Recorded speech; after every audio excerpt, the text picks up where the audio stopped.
શું હકીકત સામે આવી? 13/7/2026 રોજ પાલડી પોલીસ સ્ટેશનમાં એક નોકર ચોરીની ફરિયાદ થઈ હતી. એમાં ગૌતમ બુદ્ધ સોસાયટીમાં એક વેપારીને ઘરે ઘરગાટી કામ કરતા એક કિસમ જેના નામ કમલેશ મીણા છે, એ 3 મહિનાથી ત્યાં કામ કરતા હતા. એને ધીરે ધીરે કરીને ટોટલ દાગીના અને કેશ જેની કિંમત આશરે 49,62,000, જેમાં 48,16,000નો દાગીના, 37 જેટલા દાગીના હતા અને 1,46,000ના કેશ એ ચોરી કર્યા હતા. એ મેં તાત્કાલિક પાલડી પોલીસને FIR નોંધાઈ. તે પછી પાલડી પોલીસ અને LCB ઝોન 7ની જુદા જુદા ટીમ બનાવેલી હતી, કેમ કે એના જો ફરિયાદી હતા એને નામ સિવાય બીજી કોઈ એડ્રેસની ખબર નથી હતી. અને એ કરીને એક ટીમ અમદાવાદમાં એ કયા ગયા હતા એની શોધખોળ, અને તે પછી બીજી ટીમ એના ઘરની એડ્રેસ આઈડેન્ટિફાઈ કરીને એને આ મોકલી હતી.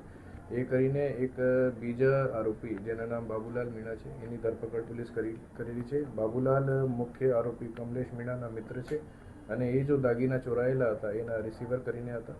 અને બાબુલાલના કામ હતા કે ત્રીજા આરોપી ગૌતમ, જો કે એક ભત્રીજા છે મુખ્ય આરોપી કમલેશના, એને દાગીના આપવાના હતા.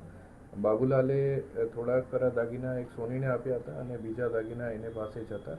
એમાંથી ટોટલ 26,17,000 જેટલા મુદ્દામાલ, જેમાં 25,42,000ના દાગીના અને 17,000 જેટલા કેશ છે એની રિકવરી થયેલી છે. એમાં બાબુલાલની ધરપકડ અત્યારે થઈ ગયેલી છે અને ગૌતમ અને કમલેશની ધરપકડ અત્યારે બાકી છે. સાહેબ, આજે કમલેશને ઘરગાડી તરીકે રાખ્યો હતો, કોના થકી સંપર્ક થયો હતો, કેવી રીતે સંપર્ક થયો? જો ફરિયાદી છે એના ઘરે 3 જેટલા બીજા રાજસ્થાન સલુંબરથી એક ઘરગાટી કરીને કામ કરે છે. એના જ કોન્ટેક્ટથી કમલેશને પણ રાખેલા હતા, બટ કમલેશના કોઈ પોલીસ વેરિફિકેશન એવું કંઈ થયેલા નથી હતા. સાહેબ, કમલેશે કઈ રીતે ચોરી કરી હતી? કટકે કરી હતી કે પછી એક સાથે કરી હતી? પ્રાથમિક તપાસમાં એવું જાણવા મળેલું છે કે એના જો ઘરના બેડરૂમમાં કબાટ હતા એની ચાબી કે કોઈ પણ રીતને એને પાસે હતી, એમાંથી કટકે કરીને એને ટોટલ એટલા બધા દાગીના અને કેશ ચોરાયેલા હતા. આખો મામલો બહાર કેવી રીતે?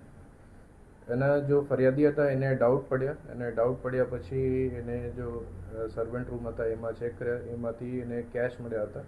જો કેશ ફરિયાદીના હતા અને એ કેશ કરીને એને ઉપર ડાઉટ થયા અને તે પછી એને બધા કબાટ ખોલીને એક એક કરીને વસ્તુ ચેક કર્યા. તે પછી એને ખબર પડી કે મોટી ચોરી થયેલી છે.